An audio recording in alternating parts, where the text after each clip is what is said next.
Welcome to USA Global TV and Radio, where our mission is to provide education, entertainment, hope, and inspiration. USA Global TV and Radio connects you with experts and audiences all around the world every single day to help you succeed in business and to live a richer life. Visit us at usaglobaltv.com to learn about career and life-changing training and mentoring programs like the Listening Mentor. Subscribe to our newsletter to stay informed about our special programs and offers. Discover how you can become a guest on one of our shows or a host or producer of a USA Global TV and Radio show of your very own. That's USA Global TV and Radio, where the doctor is always in.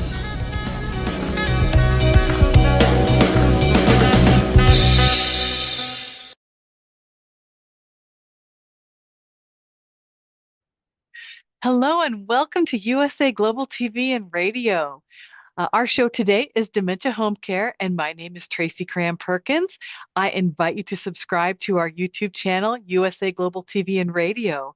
I am a 4-time dementia caregiving survivor and the author of Dementia Home Care, How to Prepare Before, During, and After. And today I have a little treat for you. I want to spend a little bit of time teaching you about how to recognize and make your bathroom more dementia friendly. So let's get started. So before we begin, I want to give you a little background about myself because I don't generally tend to talk about myself while we're on the air together. So I want to tell you about how my Alzheimer's story started. My story started with a panic phone call from my younger sister when she found my father unconscious in his apartment. And when he came to in the hospital a week later, he was diagnosed with moderate Alzheimer's disease. And because I didn't have the proper power of attorney, they would not allow me to take him home with us because they assumed that, like many people, he would be placed back in his apartment by himself and he'd be back in the hospital 3 days later. So that began the journey where my father was taken to a group home. He knew he didn't belong there, and he was the only person that wasn't bedridden. So all he wanted to do was go for walks. And so he would escape every time somebody's back was turned. Now, if you don't know about group homes, they tend to have 2 employees, and they are taking care of a lot of people, or short-staffed, I should say. And so my dad was a little too much of a handful for them. And we at the time weren't well enough educated about dementia that we ended up having a head-butting relationship with them because we couldn't understand why my dad kept escaping. He would just wait till their back was turned and go for a walk. And then they'd have to go chase after him. And so what they did is they gave him a medication to make him calm down and be more compliant. And instead, he became hyperactive, he had hallucinations, and he threatened to kill his roommate. And as a result, they sent him to a geriatric psych ward. And my family and I had to spend several hours calling around to find out where he went because the staff wouldn't tell us. And part of that was our fault.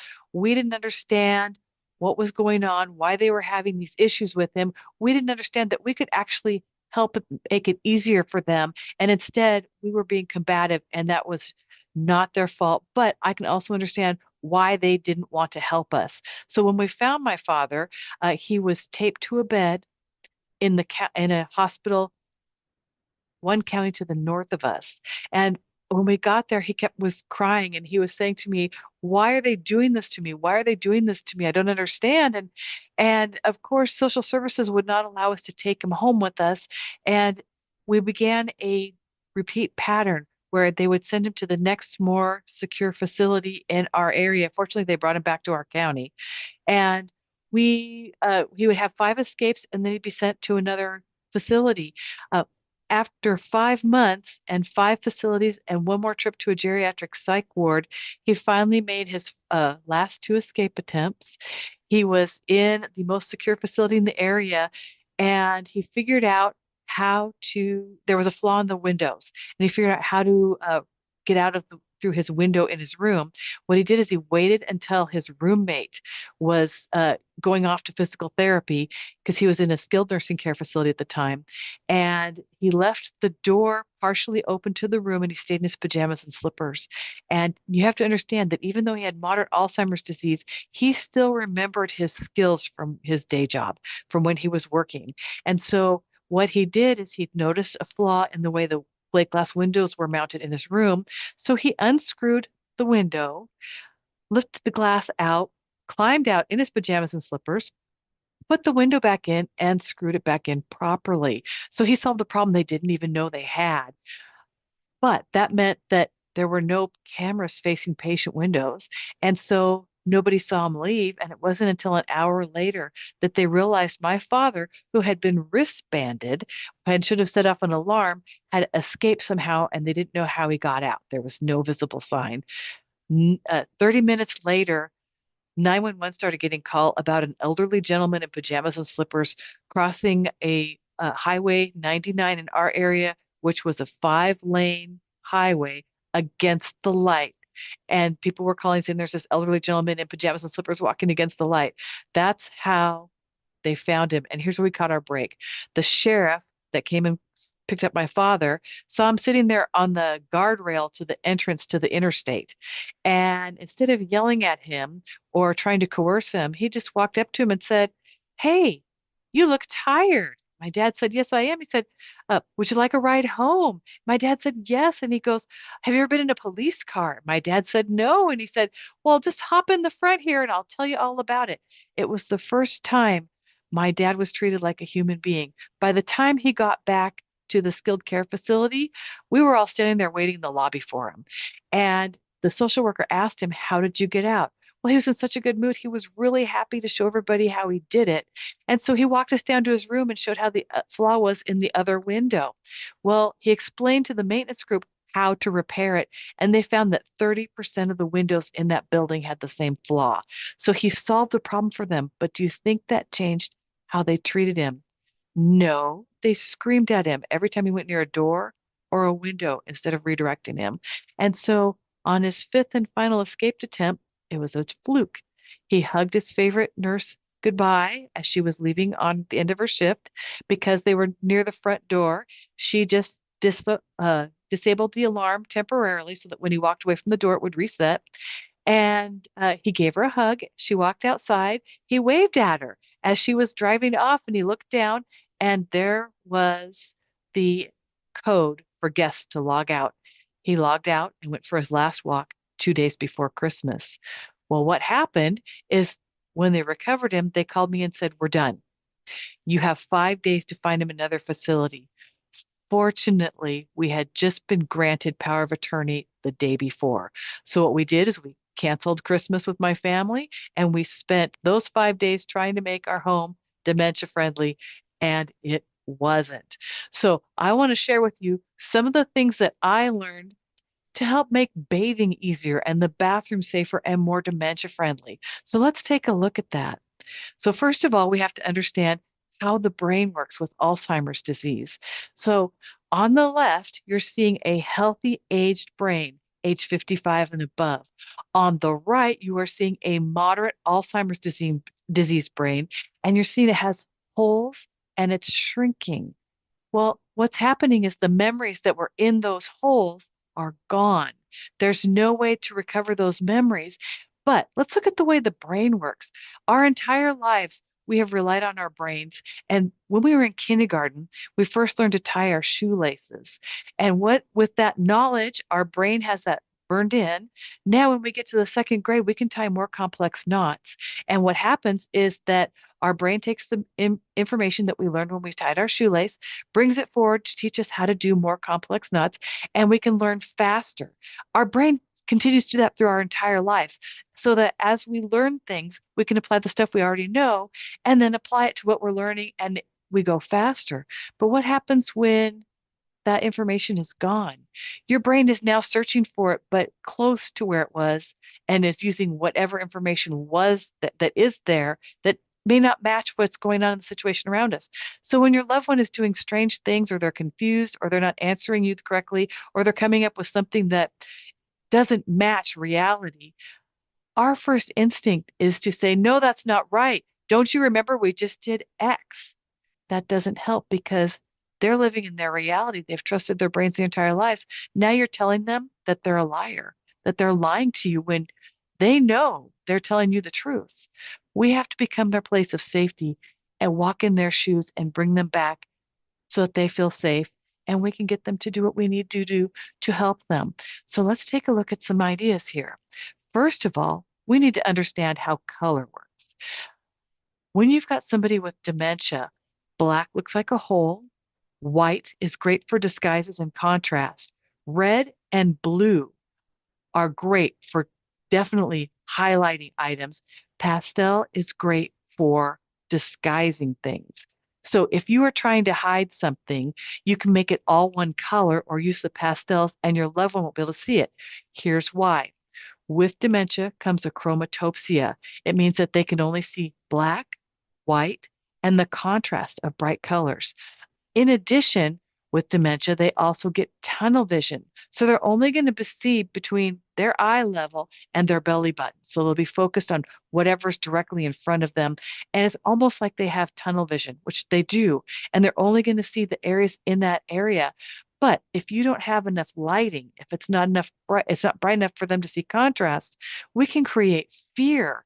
And we can also help them by using daylight lighting and perhaps a dimmer switch. If you can turn the light up so that they have a better ability to see, then it reduces the amount of fear. It will reduce glare and shadows. And we're going to look at some of the instances where this can help you. So now that we have kind of an understanding of what color can do, again, red and blue highlight. So let's just look at this now.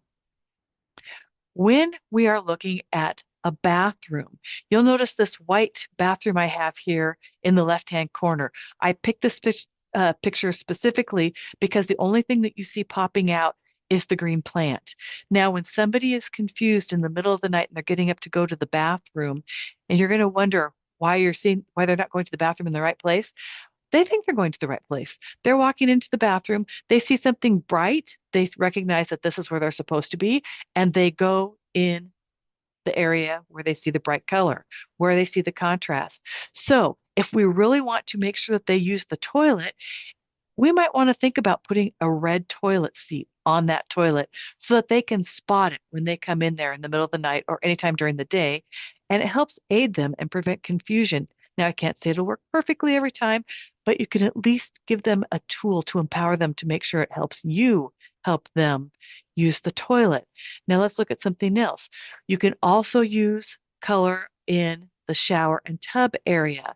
If they have a shower chair, you can place a contrasting colored towel across a white shower chair so that they can see it because sometimes they might be afraid and not want to go down.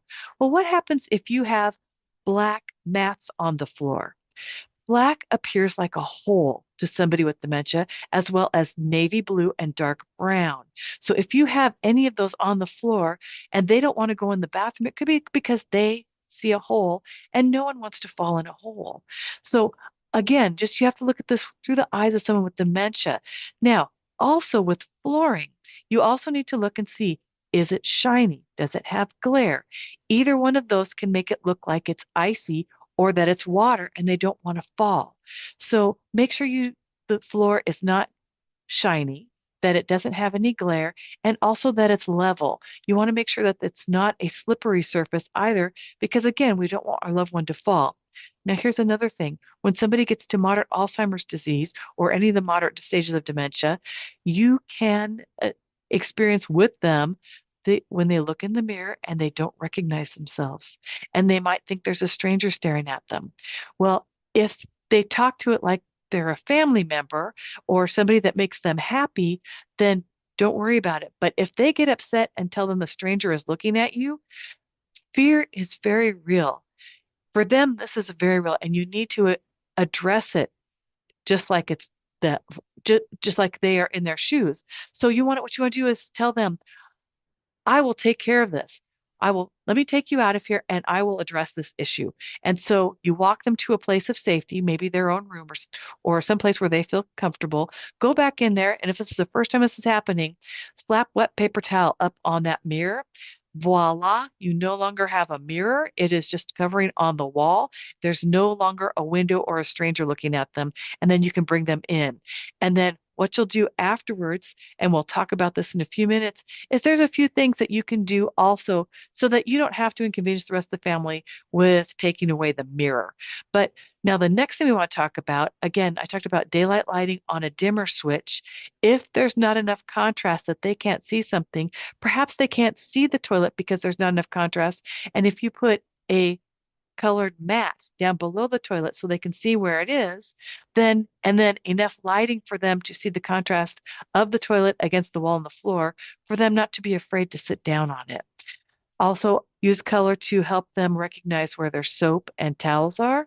Um, Other things that you can do is remove clutter. Now, you'll see the very cluttered bathroom I have right there in the lower right-hand corner. I picked this because, yes, it's extreme, but it gives you an idea of how much confusion it can cause because you can't find anything on that counter. You also want to make sure you remove anything that looks like medical supplies or anything that could be confused with uh, cleaning supplies used as hairspray or cleaning supplies used as toothpaste. So you want to make sure that you look at this from their point of view. You want to make it look more like a bathroom. Now, here's one really important thing that people don't think about. As we get older, we lose our ability to stay warm, so we get cold.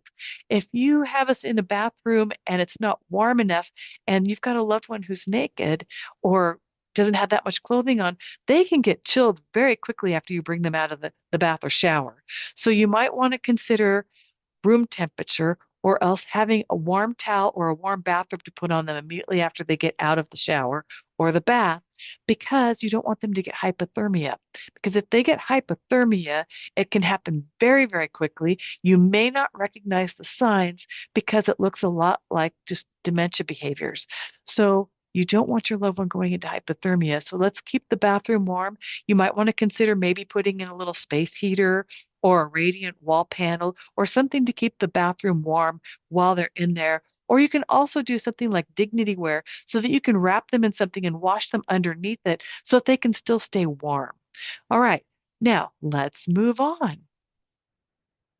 So another thing we want to talk about, again, I said hiding cleaning supplies. You don't want anything up there that could be mistaken for soap, shampoo, anything like that. But what about the faucets? Have you ever thought about what your faucets look like in the bathroom? Uh, are they lever? Are they a twist pull? Are they a turn? Does your loved one have arthritis and can they turn them? Can they use those knobs or levers? Also, do they turn in the proper direction? I, in my own house, had an emergency one time where we were just getting ready for a holiday and the faucet handle broke and I had to do a quick replacement and we could only get a universal adapter that we couldn't figure out how to fix and we had company coming in 20 minutes. So I slapped it in there and just assumed everyone would figure it out after I told them. Didn't work for the family member with dementia though. So make sure that they're turning in the correct direction. Also, are they properly labeled for hot and cold? You and I can figure it out. They cannot. Also, is the water in your bathroom 120 degrees or less? Now, let's talk about this. As we age, our skin thins. But the other thing to think about is our nerve endings also change. There's a little covering on the end of each nerve called a fat pad. Just like our skin, it thins. This is not the fat on your body, it is just the covering for the nerves. And so they're going to be more sensitive to heat and cold. They'll also be more sensitive to the pressure of the water. So if they are complaining or telling you it hurts, it's because it does hurt. It is really pelting their skin or it's burning them or they're getting too cold. So even though you've checked the water temperature on your wrist to make sure it's okay, you might have to adjust it and turn it down or up depending on how your loved one feels, or change the water pressure, or put perhaps a flow restrictor in so that you don't have as much water pressure coming on them, or use a handheld where you can actually adjust the water pressure. So just these little tips, if you don't know about them, how are you going to deal with it? Also, grab bars. Do you have grab bars in the tub shower area or by the toilet? You can easily install the raised toilet seats, and I'll show you a picture of that here in a few minutes, so that you at least have something for them to be able to get up and out of the bathroom with. Now, here's something people don't think about. Most people with dementia, the biggest accidents they have, the most common ones, are falls in the bathroom. Do you have the tub spout cushioned? You can get cushions from baby supply stores or online on Amazon or any of the online outlets. You want to make sure that they don't hit their head and injure themselves. Anything we can reduce fall risk, especially in the bathroom, is a really important thing to do. Now, another thing to think about is what kind of flush toilet do you have? If you have a loved one that has arthritis, you don't want to use the push button type of toilet. The arthritis in their hands they won't be able to have enough strength to flush the toilet, and you definitely want to install a lever or a pull toilet handle. Another thing to think about, again, raised toilet seats. If you have someone who is short or even someone that is tall and they're having trouble standing up, it's easier if you have a raised toilet seat. Also, does your loved one need a toilet stool? If they're too short to sit on the toilet comfortably, consider getting them a raised toilet stool so they have something comfortable to put their feet. All right. Now, also, I want to talk to you about, I have ignored the elephant on the picture here. The picture that we have here on the left, we're looking at this bathroom. You've got glare. You've got check patterns, which we didn't discuss. There's also some issues with reflected things. These can all cause hallucinations. The floor pattern, check patterns are too busy for someone with dementia. They're going to see things. They could see snakes, ants, water. They can see any number of things, and you won't understand why they are reacting. Just understand that it is very real to them. Empathize with them. Say, I am so sorry that you are so scared. Let's take you out of here and I will take care of whatever the issue is. Insert issue here. And we will just make sure that we cover whatever it is that's causing them the issue and make sure that they feel safe. And then once you've addressed that issue, then you can bring them back in and help them with the bathing or the toileting. All right, next. Here we go, as promised. Now, if they have issues getting in and out of the bathtub, you can always do a sitz bath. If you're not familiar with that, it fits on the toilet. You put warm water in there. You can put things like Epsom salts, witch hazel. I've got a list in my book of things that you can add to it that will make it easier to keep your loved one clean. And you can actually bathe them on the toilet, and also a little instruction on how to keep the bathroom from getting destroyed during this. There's also a bidet attachment. If you have some issues, you can adjust the toilet, uh, again, the water level, how much the flow is, and the temperature. They also sell them where they have lighted toilet seats so that your loved one can find the toilet in the middle of the night. We talked about raised toilet seats with handles. This is a really great tool, especially if somebody is older and they're having issues getting up and off the toilet. Now, let's look at a couple other things here. We want to talk about mirrors. The mirror on the left shows us how we see each other. When we look in the mirror, we actually see ourselves. Now, someone with dementia, depending on where they are in their dementia, they are going to be traveling back in time in their mind. So depending on where they think they are, they could think they're 25 years old and they expect to see the reflection of themselves from 25 and not the reflection of themselves at the age they are now. So if it causes them fear or it causes them a hallucination, you want to remove mirrors from wherever they are in the house. Now, if this is something in the bathroom, the things we can do, again, as I mentioned before, the first time it happens, you can slap wet paper towel up on the mirror and it disappears. You can also use cellular shades, cordless shades, roller style shades, whatever works for you, that you can, before you bring your loved one in, and you will pull it down and voila, the window is covered and there's no issue for them worrying about somebody watching them bathe. Also, tip number one is make sure you have everything ready in the bathroom before you bring your loved one in there, because all it takes is you having to leave to go grab one thing for them to either fall or to follow you out of the room, and then you have to wrangle them back in. So another thing is, you can, for a cheap fix, you can use window curtains, or you can use a colorful shower curtain. So there's lots of options that you can do on a budget. Now, one thing to think about when you're working with someone with dementia is body language. Pay attention to their body language and yours. Because here's the thing to think about. If you are getting more and more upset and your shoulders are rising and you're getting tense and your teeth are gritted because you're they're just not behaving, they're reacting, and you have a short amount of time to get this done in, and everything is just falling apart. Well, they're going to react and pay attention to body language because they still read body language well into the disease. They are going to recognize these events and they are going to mirror what you give them. So they will give what they get.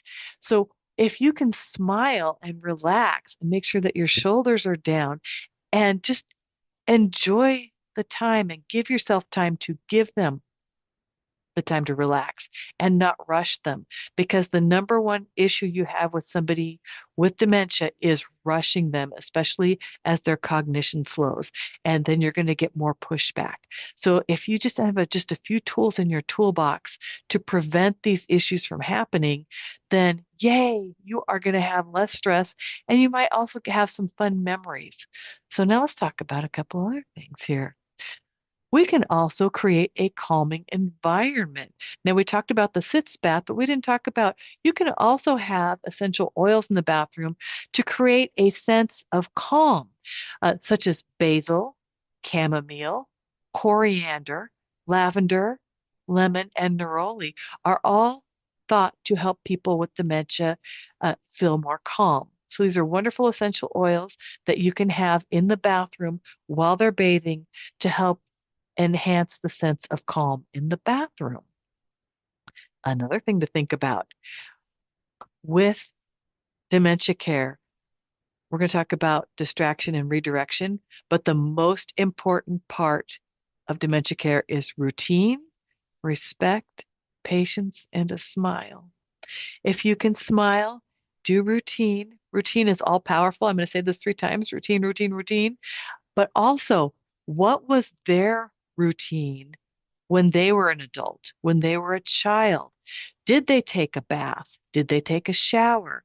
Were they raised during the Depression and they were number 11 of 12 children? And by the time they got into the bathtub that had been just hand-drawn water and the tub was filled with dirt, do they refuse to bathe?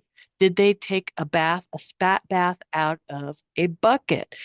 If you can figure out what their routine was, what things make them anxious, and then help them with that so that they don't have to deal with those things. Also, did they bathe in the morning or in the evening? If you can follow their routine, you're going to get less resistance for bathing. Don't force them into your routine. If you can get them into what was natural for them, again, it'll just be easier for you to care for them. So now, when you actually do start bathing and they're still early on in the dementia through the moderate disease, you can ask and get their permission before they start. When you get farther into the disease, you have to think for them. And I'll give you some examples of that in a few moments. But you always want to get permission first. So if you have them sitting in a shower with a shower chair, and let's say that they are wrapped in a towel or a sheet for their dignity, because you don't want them to be A, cold, or B, embarrassed. Because what if you're the opposite sex of your parent or the person that you're taking care of? Make sure that you keep them feeling dignified and not exposed. And then hold your hand up to them and have them take your hand, and then you can start washing their hand first, because you just want to make sure that they understand what's going on. And you can just use a little bit of soap and a washcloth, or you can use a wet wipe, whatever works for your loved one's skin, and walk them through the whole bathing process. Also, make sure that you do cover them with as I said, with the modesty issues, but also there's a thing called Dignity Wear from the Dignity Resource Council. I have it on my website and in my book on in the resources section of my website. You can find this, and they offer Terry dignity wear. So for women, it's a two-piece. For men, it's a one-piece. Um, Additionally, if you use a shower chair, how about thinking about a pillow for a bath pillow for the shower chair so that they can lean back and relax? And then also, you can put a warm washcloth on their face to keep them warm for either men or women. It doesn't matter. Just make sure that they understand what you're doing and help guide them through it. Now, a little bribery never hurts. You can always offer them ice cream as a treat after they bathe. So anything that they look forward to is always going to work well. Um, Now, here's another thing. You can always tell them that a lady or gentleman caller is coming to visit and say, we have company coming over. Let's freshen up and just guide them into the bathroom and help them get cleaned up. Now, for some people, you can create spa coupons and create a spa experience for them, and then have a guest book for them to sign into because you want to make them feel special, and then it will help enhance the bathing. Don't forget to sing and play their favorite music. And then also, as women get farther along in the disease, sometimes it helps if you put something in their hand, like a baby doll, and have them wash the doll at the same time you're washing them, because then they can put the two items together. All right. And again, I want to stress how important music is for calming someone with dementia. If you can be smiling, happy, and sing together, you can have a much better outcome. Now, let's talk about a couple other things here. Um, the don'ts of bathing.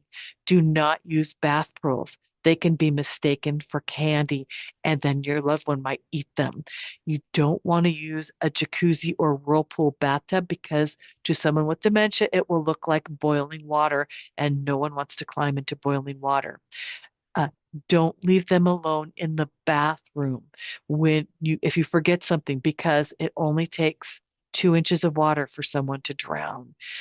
And also, I talked about skin getting thinner as we age.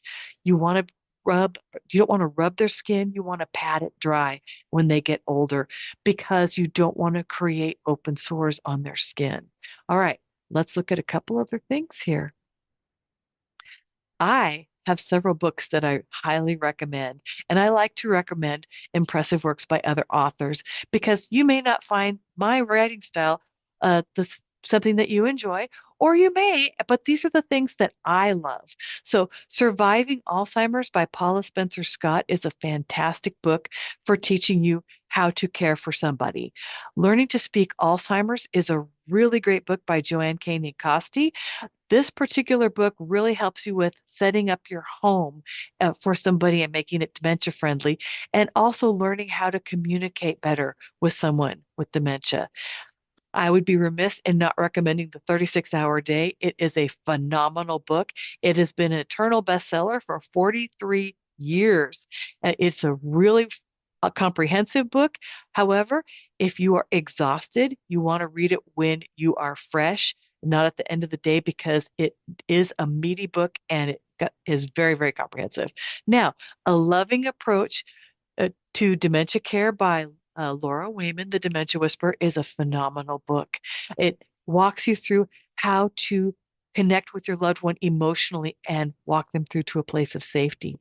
Now, Gail Wetherell's book, The Caregiver's Guide to Dementia, is a wonderful book. It has meditations in it. It walks you through step by step how to do certain caregiving things so you understand some of the behaviors your loved one is making. And it's a very short book. It's a very easy read, and it has resources in it. Now, my favorite book when I was doing caregiving was Creating Moments of Joy Along the Alzheimer's Journey. Joanne Brackey does a really great job walking you through vignettes explaining how to do certain things, and she gives you rich stories to help you understand how this can help your loved one. Now, my recent guest, SHEILA Warnock, was the author of Share the Care. Now, this is a phenomenal book for creating group caregiving so that you do not have to do caregiving alone and you can share the burden with other people. And what happens is that at the end, when you've finished your caregiving journey, you now have a group that you can have bonded with that you will have with you for the rest of your life. And then another one of my favorite books is Creative Care by Anne Bastings, excuse me.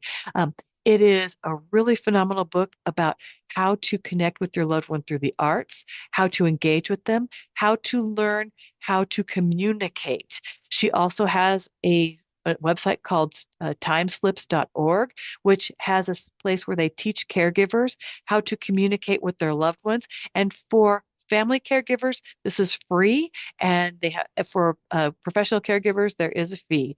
So it's just something to think about. Now, last couple things to go over here. I want to make sure you have all the ways to reach me if you have a question. So here's my email and my website. If you sign up for my newsletter, you will immediately receive 10 steps to calming aggressive dementia behavior. And it will walk you through step by step how to take your family member from agitated to calm. Now that you understand that they have holes in their brain and it might be it might be something that you did or said, you will now understand how to walk them through to a place of safety. Additionally, while my book only has 130 resources in it, I keep updating my website regularly. It has over 150 resources now available to you, and it goes everything from adaptive clothing to wandering and everything in between. And it also has sites to recommend translation languages if you need help translating English into your native tongue to understand medical things that you have got that you don't know exactly what they're saying. Now, also freebies on my website, and this one is really near and dear to my heart, is the Meltdown Trigger List. This is a way for you to connect with your loved one so that you can find out what's causing them to melt down. It explains to look for things in the environment, what's happening, what's the temperature, what's the weather, what's going on in the room, is there a bunch of noise, so that you can see what the triggers are. Once you've identified the triggers by recording this for 3 or 4 days in a row, it'll become apparent what's causing the problem. And then you can write down at the bottom all of the things that you used to redirect your loved one that worked.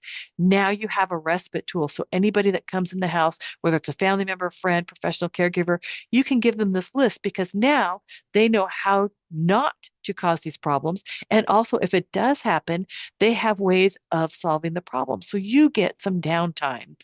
The last thing I want to mention is you can also reach me on my social at Facebook, either at Tracy Cram Perkins or at Tracy Cram Perkins author on Facebook.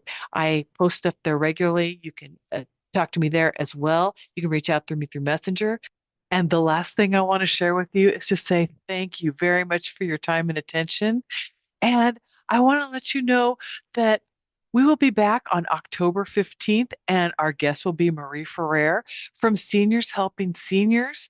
Marie specializes in teaching older adults how to recognize and avoid scams. And we will also be discussing how to help our loved ones with dementia avoid scams.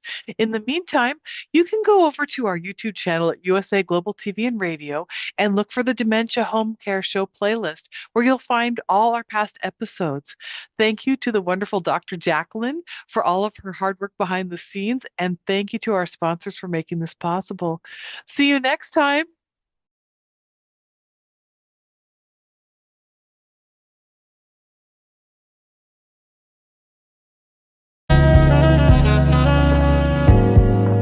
Welcome to USA Global TV and Radio, where our mission is to provide education, entertainment, hope, and inspiration. USA Global TV and Radio connects you with experts and audiences all around the world every single day to help you succeed in business and to live a richer life. Visit us at usaglobaltv.com to learn about career and life-changing training and mentoring programs like the Listening Mentor. Subscribe to our newsletter to stay informed about our special programs and offers. Discover how you can become a guest on one of our shows or a host or producer of a USA Global TV and Radio show of your very own. That's USA Global TV and Radio, where the doctor is always in.